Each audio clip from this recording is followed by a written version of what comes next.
Welcome to learning मित्रम। आज हम class 9th की एनसीईआरटी के बुक का एक्सरसाइज 6 जनसंख्या को डिस्कस करेंगे। अगर आप हमारे चैनल पर नए हैं और अभी तक आपने इसे सब्सक्राइब नहीं किया है तो इसे सब्सक्राइब करें, साथ ही बेल आइकन दबाएं और इसे दबाकर नोटिफिकेशन ऑन कर लें। तो चलिए अब इसे शुरू करते हैं। जैसा कि यहाँ पे दिया गया है पहला चैप्टर जनसंख्या के बारे में। हम लोग अभी जो है 6 चैप्टर की ओर बढ़ रहे हैं जिसका नाम है क्या, जनसंख्या। चलिए हम जानेंगे जनसंख्या यानी कि पॉपुलेशन के बारे में, कि जनसंख्या क्या होती है। या आप लोग भी जानते होंगे कि क्या आप मानव रहित विश्व की कल्पना कर सकते हैं। अगर सोचिए कि मतलब इस संसार में मानव नहीं हो तो आप मतलब वैसे जीवन की कल्पना करेंगे। इस संसाधनों का उपयोग सामाजिकरण तथा सांस्कृतिक वातावरण का निर्माण कौन करता है। समाज एवं अर्थव्यवस्था के विकास में मानव का महत्वपूर्ण योगदान होता है। मतलब जो संसाधन बनते हैं, आपको पता है कि हमने संसाधन पहले पढ़ा है कि संसाधन क्या होता है। जब मनुष्य किसी चीज का उपयोग करता है, मतलब मनुष्य के उपयोग में वो चीज आ पाता है तो हम उसे क्या कहते हैं, संसाधन कहते हैं। तो मानव है तभी संसाधन, और मानव नहीं है तो संसाधन नहीं है। इसलिए मानव का होना जो है वो आवश्यक है। मानव भी स्वयं एक संसाधन है। मानव संसाधनों का निर्माण एवं उसका उपयोग करता है। वे स्वयं भी विभिन्न गुणों वाले संसाधन होते हैं। कोयला तब तक चट्टान का एक टुकड़ा था जब तक कि मानव ने उसे प्राप्त करने की तकनीकी का आविष्कार करके उसे एक संसाधन नहीं बनाया। प्राकृतिक घटनाएं जैसे कि बाढ़ या सुनामी जब किसी घनी आबादी वाले गांव या शहर को प्रभावित करते हैं तो वो आपदा बनते हैं। देखिए हमारे ब्रह्मांड में तो बहुत सारी चीजें ऐसी हैं जो इधर उधर बिखरी पड़ी हैं, लेकिन मनुष्य उसका उपयोग जब कर पाता है और उसे अपने लिए वो आवश्यक बना पाता है तो हम क्या बोलते हैं, उसे संसाधन। जैसे अगर हम कोयला का एग्जांपल लें तो कोयला जैसे बहुत सारे पत्थर जो हैं वो ब्रह्मांड में बिखरे पड़े हैं, तो मनुष्य उनका उपयोग करेगा तो ही वो संसाधन बनेगा। इस तरीके से कोयला जो है वो भी अगर आपको एक पत्थर के रूप में है तो उसका उपयोग जब हमने कर लिया, उसको संसाधन के रूप में जान लिया, तभी वो संसाधन बन पाया। अगर व्यक्ति नहीं होता तो ये चीजें संसाधन नहीं बनती। और अगर मनुष्य है तो भी क्या होता है कि संसाधनों का अंधाधुंध उपयोग करने से बहुत सारी प्राकृतिक घटनाएं भी होती है, जैसे कि हमें बाढ़ सुनामी वगैरह देखने को मिलता है। और घनी आबादी वाले जो क्षेत्र होते हैं बाढ़ से प्रभावित करते हैं, तो इसे हम क्या बोलते हैं, इसे हम आपदा बोलते हैं। इसलिए सामाजिक अध्ययन में जनसंख्या एक आधारित तत्व है। यह एक संदर्भ बिंदु है जिसे एक दूसरे तत्वों का अवलोकन किया जाता है तथा अपने अर्थ एवं महत्व को ज्ञात किया जाता है। अगर मनुष्य न हो तो हम संसाधन की कल्पना नहीं कर सकते। संसाधन, आपदा, विनाश का अर्थ केवल मानव के लिए ही महत्वपूर्ण है, क्योंकि अगर मानव नहीं होगा तो आपदा भी नहीं आएगा। क्योंकि मनुष्य क्या करता है, अपने क्रियाकलापों से प्रकृति को नुकसान पहुंचाता है, जिससे हमें बाढ़ और अन्य जो आपदाएं होती हैं वो देखने को मिलती है। अगर मनुष्य इन चीजों को नुकसान नहीं पहुंचाएगा तो आपदा भी नहीं आएगी। तो अगर संसाधन और आपदा और विनाश का जन्म होता है तो वो केवल मानव के लिए है। उनकी संख्या, वितरण, वृद्धि एवं विशेषताएं या गुण पर्यावरण के सभी स्वरूपों को समझने तथा उनकी विवेचना करने के लिए मूल पृष्ठभूमि तैयार करते हैं। मानव पृथ्वी के संसाधनों का उत्पादन एवं उपभोग करता है, इसलिए यह जानना आवश्यक है कि एक देश में कितने लोग निवास करते हैं। मतलब इस पृथ्वी पर बहुत सारे जीव जंतु हैं, लेकिन मानव जो है उसमें एक मूल्यवान है सबसे ज्यादा, क्योंकि उसके पास जो है बाकी अन्य जितने भी जीव जंतु हैं उससे अधिक वो सक्षम है, उससे अधिक वो तीव्र बुद्धि का है। और मनुष्य के पास ही ऐसी बुद्धि होती है जिसका उपयोग वो संसाधन को पहचानने, या प्राकृतिक में बहुत सारी ऐसी चीजें हैं जिसका उपयोग मनुष्य कर पाता है।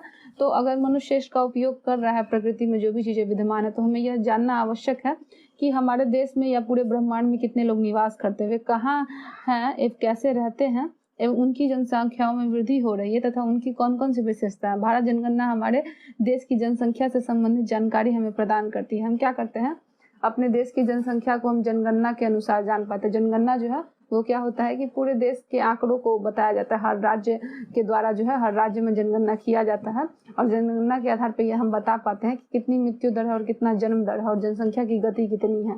तो मतलब जो हमारे साथ जनगणना है उसके अनुसार जो है हम जनसंख्या का अध्ययन कर पाते हैं। सबसे पहले हम जनसंख्या के मुख्य 3 प्रश्नों पर विचार करेंगे। चलिए इन 3 प्रश्नों पर विचार करने से पहले हम जानते हैं कि मनुष्य का जन्म कैसे हुआ होगा। सर्वप्रथम जो है अगर मनुष्य आया भी होगा धरती पर तो एक फीमेल और एक मेल मतलब आया होगा, तब जाकर जो है वो धीरे धीरे वंश बना होगा। तो पहले जो मानव थे वो जंगलों में रहा करते थे। चलिए हम पहले मानव जो है उनके बारे में आपको बताते हैं कि मनुष्य जो है जब उसका जन्म धरती पर हुआ था तो वो जंगलों में ही रहता था, जानवरों की भांति। वो फल, फूल और फूल के बीज और फल के बीजों को भी खाया करता था और वहीं अपना बसेरा करता था। शुरुआत में तो जब मनुष्य ने चलना शुरू किया था तो उसके पीछे जो उसकी परछाई होती थी वो उससे भी काफी ज्यादा भयभीत हो जाता था, क्योंकि वो समझता था कि ये मेरे साथ पीछे क्या चल रहा है। तो उसे इस बात से काफ़ी ज़्यादा भय लगता था। लेकिन धीरे धीरे जब समय गुजरता चला गया तो मनुष्य को पता चला कि यह जो परछाई है ये मनुष्य के साथ रहने वाली है। और उसने तब अध्ययन किया कि बहुत सारी चीज़ों की परछाई होती है, जैसे मनुष्य की परछाई, पेड़ पौधों की परछाई, उसके अलावा अन्य चीज़ों की परछाई भी होती है। तो मनुष्य ने इससे डरना बंद कर दिया। फिर मनुष्य जो है वो केवल सुबह को निकलता था और अपने खाने की तलाश में इधर उधर जंगलों में भटकता था। शाम होने के बाद वो वापस आ जाता था, क्योंकि जिस समय शाम होता तो उसे कुछ दिखता नहीं था और उस समय आँख का आविष्कार भी नहीं हुआ था। तो पहले मनुष्य जब आँख का आविष्कार नहीं हुआ था तो वो खाना पीना खाकर जो है इधर उधर घूमकर और फिर अपने गुफा में वापस चला जाता था और पेड़ की कंदराओं पर रहता था। तो जिस तरीके से जानवर रहते हैं उसी तरीके से मनुष्य अपना जीवन व्यतीत करता था। धीरे धीरे मनुष्य में बहुत सारी चीज़ों में सुधार आया। उसने क्या देखा कि जो वो फल खाता है उसके जो बीज हैं उसको उसी जगह पर फेंक देने से वो जब कई वर्षों तक उस स्थान पर रहने लगा तो देखा कि वहाँ पे पेड़ उग आया है। तो उसे यह पता चला कि अब जो है मतलब पेड़ का निर्माण किस तरीके से होता है, तो फलों के बीजों से होता है। तो उसने इस तरीके से उसे खेती का ज्ञान हुआ। इस तरीके से बहुत सारी चीज़ें ऐसी हैं जिससे मनुष्य को ज्ञान हुआ होगा। अब चलिए हमने जनसंख्या पर अभी विचार कर रहे थे, तो हम जनसंख्या को देखेंगे और जानेंगे कि जनसंख्या किस तरीके से वितरित होते हैं। तो पहला पॉइंट है जनसंख्या का आकार या वितरण के आधार पे हम देख सकते हैं तो लोगों की जनसंख्या कितनी है और वे कहाँ निवास करते हैं, मतलब कौन से लोग कहाँ रहते हैं और उनका निवास स्थान क्या है, इसके आधार पर हम जनसंख्या को बता सकते हैं। दूसरा पॉइंट है जनसंख्या वृद्धि और जनसंख्या परिवर्तन की प्रक्रिया। समय के साथ जनसंख्या में वृद्धि और इसमें परिवर्तन हो रहा है, क्योंकि जिस तरीके से मनुष्य की आवश्यकता बढ़ती जा रही है उस तरीके से जनसंख्या का में वृद्धि भी होती चली जा रही है। मनुष्य इन जरूरतों को नहीं समझ पा रहा है कि हमारी पृथ्वी जो है उसका आकार जो है सक्षम है, मतलब इससे बड़ा पृथ्वी नहीं होगा, लेकिन पृथ्वी से बड़ी क्या है, जनसंख्या है। आज पृथ्वी पर जितनी जनसंख्या का वहन हो सकता है उससे कहीं ज्यादा पृथ्वी पर जनसंख्या वहन कर रही है, मतलब हद से ज्यादा। इसलिए जनसंख्या वृद्धि को नियम बनाने के तहत जो है सरकार बहुत सारे नियमों को बना रही है, जिस तरीके से परिवार कल्याण क्रम विधि हो गई। इस तरीके से जैसे कि बच्चे जो हैं वो 2 ही होने चाहिए ताकि परिवार का जो वितरण है वो मतलब समान रूप से हो, सबको बराबर बराबर हो और पृथ्वी पर इस तरीके का भार भी ना पड़े, क्योंकि हमारे पास जो भी चीजें पृथ्वी पर विद्यमान है वो कम है, संसाधन जो है वो भी क्या है, समान रूप में, इसमें किसी भी तरीके से वितरण नहीं होगी। लेकिन अगर हम जनसंख्या को नहीं रोकते हैं तो आने वाली पीढ़ी के लिए कुछ भी नहीं बचेगा। इसलिए जनसंख्या को नियंत्रित करना भी काफी ज्यादा जो है वो महत्वपूर्ण कार्य है। अब चलिए हम तीसरे पॉइंट की ओर बढ़ते हैं कि जनसंख्या के गुण या विशेषताएं, उनकी उम्र, लिंगानुपात, साक्षरता स्तर, व्यावसायिक संरचना तथा स्वास्थ्य की अवस्था। मतलब हम जनसंख्या की गुण और विशेषता को कैसे निकाल सकते हैं, एक ही उम्र के व्यक्तियों को एक साथ रखकर लिंगानुपात में, लिंग के अनुपात में, लड़का लड़की के अनुपात में, साक्षरता स्तर, पढ़ने लिखने के स्तर पर, व्यावसायिक संरचना के आधार पर हम जो है जनसंख्या के गुण और विशेषता को बता सकते हैं। अब चलिए एक एक कर सबको डिस्कस करते हैं डिटेल में। जनसंख्या का आकार या वितरण। भारत की जनसंख्या का आकार या जनसंख्या के आधार पर वितरण। मार्च 2011 तक भारत की जनसंख्या जो है वो 12,106 लाख थी, करीब 12 करोड़ 106 लाख के करीब, जो कि विश्व की कुल जनसंख्या का 17.5% ही मात्र थी। 2011 तक आपको यह डाटा दिया जा रहा है कि पहले जो जनसंख्या थी वो केवल हमको जो है 12,106,000 तक लगभग थी। अब जो है वो 17.5% पूरे विश्व का ही है। लेकिन धीरे धीरे जो इसमें काफी ज्यादा बढ़ोतरी आई है। ये 12.1 करोड़ लोगों ने भारत में 32.8 लाख वर्ग किलोमीटर तक विश्व के स्थलीय भूभाग का 2.4% के विशाल क्षेत्र में असमान रूप से वितरित हुए हैं। अगर आपको आज की जनसंख्या मालूम करनी है तो आपको पता होना चाहिए कि हमारी जो भारत की आबादी है वो 130 करोड़ की आबादी है। तो अब जो है काफी ज्यादा इसमें जो है वृद्धि हो चुकी है। 2011 से लेकर अगर आप 2020 तक अध्ययन करते हैं तो आपसे ये पूछा जा सकता है कि 2011 में भारत की जनसंख्या क्या थी, तो आप इन बातों को याद रखें और विश्व की कुल जनसंख्या का यह कितना प्रतिशत था और यह जो है इसमें कितने लाख जो है वर्ग किलोमीटर तक क्षेत्र में लोग बसते थे। तो 32.8 लाख वर्ग किलोमीटर में 12.1 करोड़ लोग भारत में बसा करते थे। लेकिन अब जो है इसमें काफी ज्यादा वृद्धि हो गई है। जनसंख्या की दृष्टि से जो है सबसे अधिक विश्व में वितरण करने वाला चाइना और फिर भारत है दूसरे स्थान पे। अब चलिए हम इसे पढ़ते हैं कि जनगणना क्या है। एक निश्चित समय अंतराल में जनसंख्या की आधिकारिक गणना जनगणना कहलाती है। जनगणना क्या होता है, जब हम किसी निश्चित समय अंतराल के दौरान जो है जनसंख्या का अध्ययन करते हैं। भारत में सबसे पहले 1872 में जनगणना हो गई थी, जिसके आधार पर 1881 में पहली बार एक संपूर्ण जनगणना की जा सकती थी। उसी समय से प्रत्येक 10 वर्ष पर जनगणना होती है। 10 वर्ष पर मतलब हर बार 10 साल के अंतराल पर भारत का जो है वो जनगणना किया जाता है। उसमें जनसंख्या वितरण के बारे में बताया जाता है। भारतीय जनगणना में जनसांख्यिकी सामाजिक आर्थिक आंकड़ों का सबसे वृद्धि स्रोत है। क्या आपने कभी जनगणना रिपोर्ट देखी है? अगर आपने जनगणना रिपोर्ट नहीं देखी तो आप अपने स्कूल के शिक्षक जो है उनसे आप इस बात पर चर्चा कर सकते हैं कि आपको वो क्या करे तो जनगणना का डाटा दिखा सकते हैं। अगर आप देखने में इसे इच्छुक हैं तो आप इसे गूगल पे भी देख सकते हैं। आप गूगल पे आसानी से डालें, आपको जनगणना जो है वो जनसंख्या के रूप में काफी ज्यादा मिल जाएंगे, आपको दिख भी जाएगा, आप इसे अध्ययन भी कर पाएंगे। अब आगे की ओर बढ़ते हैं और चलते हैं कि भारत की लगभग आधी आबादी केवल 5 राज्यों में निवास करती है। मतलब यहाँ पे जो है एक जनसंख्या का बड़ा भाग निवास करता है, जिसमें सबसे पहले उत्तर प्रदेश, महाराष्ट्र, बिहार, पश्चिम बंगाल, आंध्र प्रदेश। क्षेत्रफल की दृष्टि से राजस्थान में भी जो है सबसे बड़ा राज्य है और जिसकी आबादी भारत की कुल आबादी का केवल 5.5% है। भारत में जनसंख्या के असमान वितरण का क्या कारण है? तो भारत में जिस तरीके से जनसंख्या का असमान वितरण का कारण बढ़ता जा रहा है, इसके पीछे बहुत सारे कारण हैं। अगर आप देखें तो सबसे पहले तो मतलब जनसंख्या को रोकने के लिए हमें परिवार कल्याण नियोजन कार्यक्रम बनाना चाहिए, जहाँ पे सरकार को एक नियम बनाकर जो है सभी स्टेट में लागू कर देनी चाहिए कि मतलब जो बच्चे हैं, आप देखें कि बहुत सारे ऐसे लोग होते हैं जिनके पास 6, 7 या फिर 11-12 बच्चे भी होते हैं। तो वैसे लोगों के कारण भी क्या होता है, जनसंख्या में काफी ज्यादा वृद्धि होती जा रही है। तो बहुत सारे ऐसे नियम कानून बनाए जाएं परिवार कल्याण कार्यक्रम के लिए कि बच्चे जो है वो 2 अच्छे होने चाहिए। बहुत सारे ऐसे माता पिता होते हैं जो मतलब पुत्र के पैदा होने के लिए जो है उस तरीके से बहुत सारे बच्चों के लाइन लग जाते हैं, मतलब काफी ज्यादा जो है बच्चों की बढ़ोतरी हो जाती है जन्म लेने के समय, तो बस पुत्र प्राप्ति के लिए। तो अगर व्यक्ति की मानसिकता इस बात पे कम हो जाए कि लड़का लड़की में कोई भेद नहीं होना चाहिए, तो इससे भी जनसंख्या नियंत्रित हो सकती है। अगर अभी आप देखें तो 1000 पुरुषों पर जो है 900 महिलाएं हैं, तो यहाँ पे तो 100 कम है, इसीलिए जो है महिलाओं की जनसंख्या काफी ज्यादा कम है। क्योंकि अगर महिलाएं नहीं होंगी तो बच्चों का विकास भी संभव नहीं है। इसीलिए हमें इस बात की जरूरत को समझना चाहिए कि महिलाओं की जनसंख्या कम है और मतलब जो पुरुष है उसे लोग पुत्र प्राप्ति के चलते जो है काफी ज्यादा बच्चों की जनसंख्या में वे लोग वृद्धि कर पाते हैं। तो हमें परिवार कल्याण कार्यक्रम बनाना चाहिए और लोगों की मानसिकता को मतलब अच्छा करने के लिए जो है बहुत सारे नियोजन और कार्यक्रम बनाए जाने चाहिए। तो हमने यह समझ लिया कि भारत में जनसंख्या के असमान वितरण का क्या कारण है। आपको हमने 1-2 पॉइंट बताया, इसके आगे और भी बहुत सारे पॉइंट है जो कि हमें इस चैप्टर में देखने को मिलेंगे और हम उसे डिस्कस करेंगे।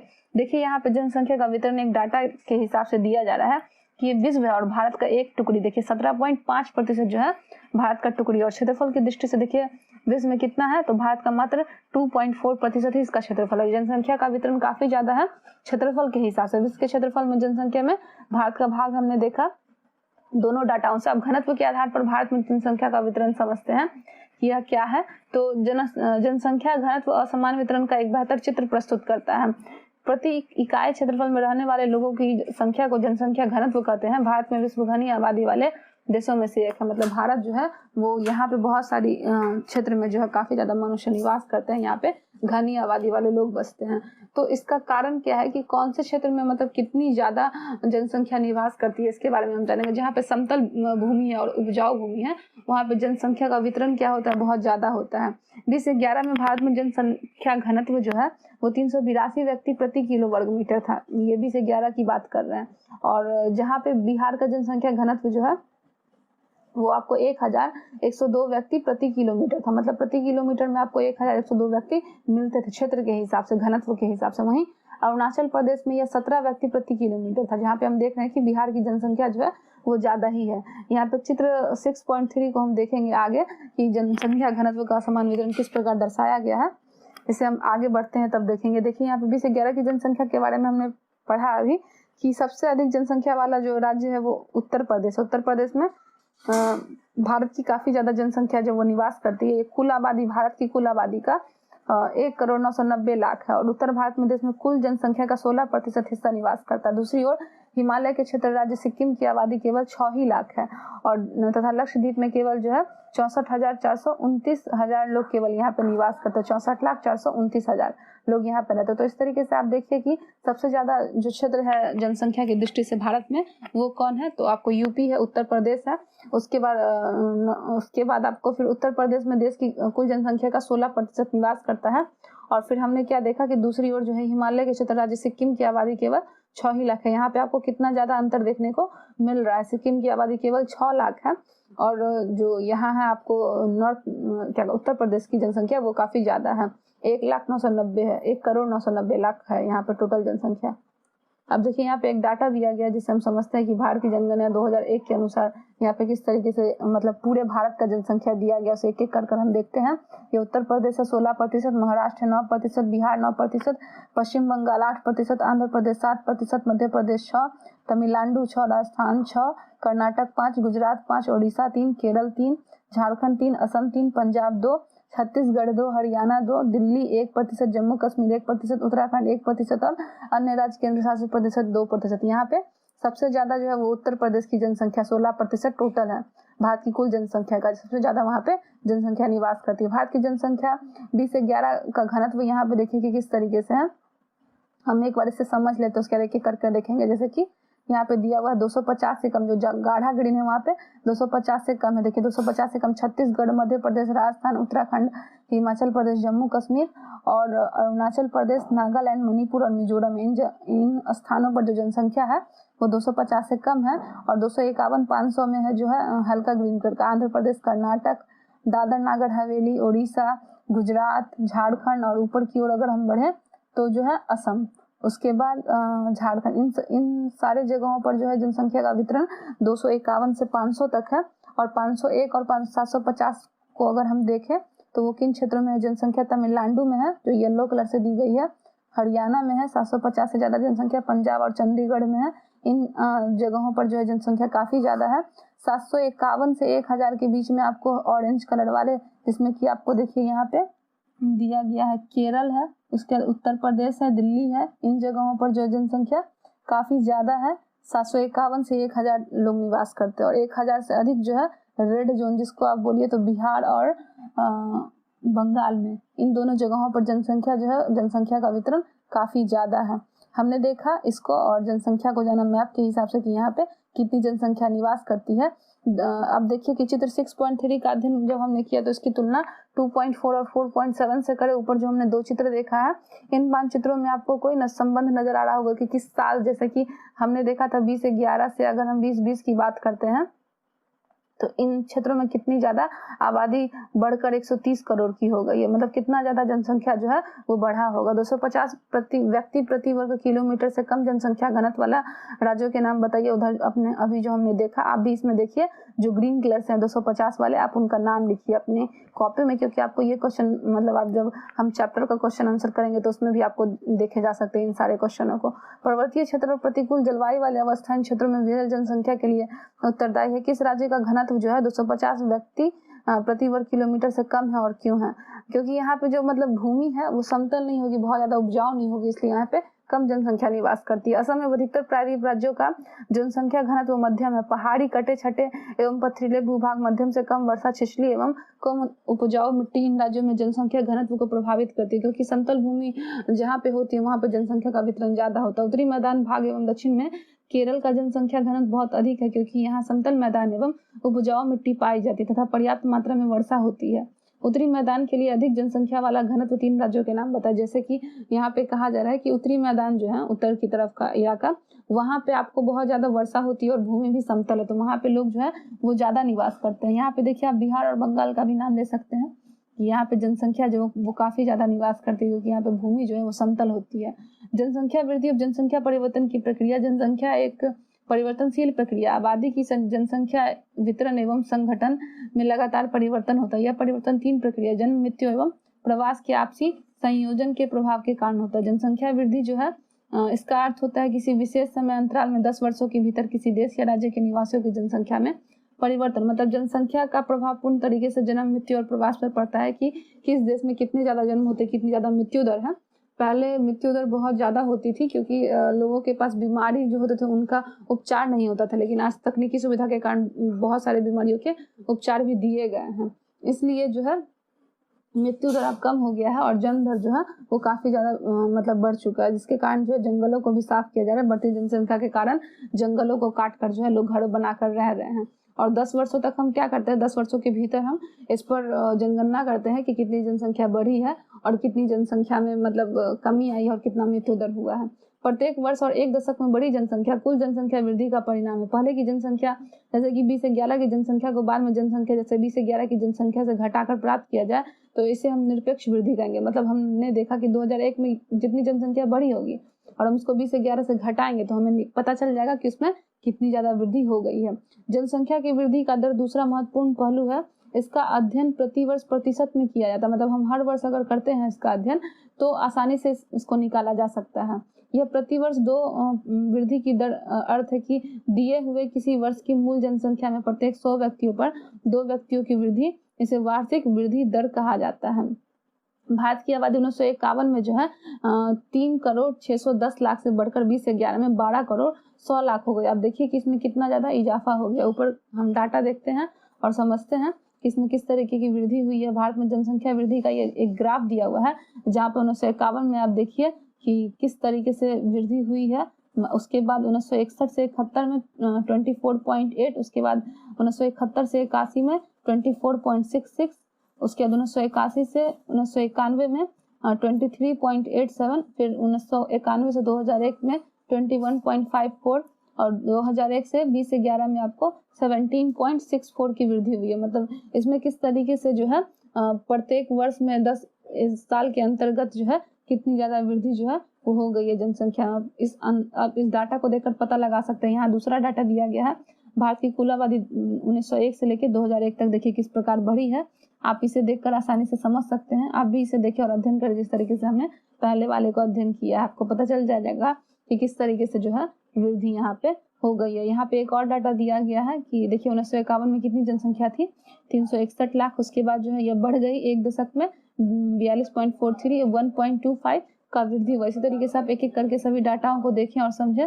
हमने 6.1 में 6.4 और 6.4 ब को दर्शाते हुए 1951 से 1981 तक जनसंख्या की वार्षिक वृद्धि दर नियमित रूप से बढ़ रही है। जनसंख्या में तीव्र वृद्धि की व्याख्या करता जो कि 1951 में 3,610,00,000 थी और 1981 में यह 6,830,00,000 होकर बढ़ गई। अब चलिए आगे की ओर बढ़ते हैं। सारणी 6.1 से पता चलता है कि वृद्धि दर में कमी के बावजूद प्रत्येक दशक के लोगों की जनसंख्या में नियमित रूप से वृद्धि हुई है। ऐसा क्यों? किंतु 1981 से वृद्धि दर धीरे धीरे कम होने लगी। इस दौरान जन्म दर में तेजी आई और फिर जो है वो कमी हो गई। देखिए अगर हम देखते हैं 1981 की अगर बात की जाए तो यहाँ पे जो है कमी आ गई है। मतलब ऐसा इसलिए हुआ है कि केवल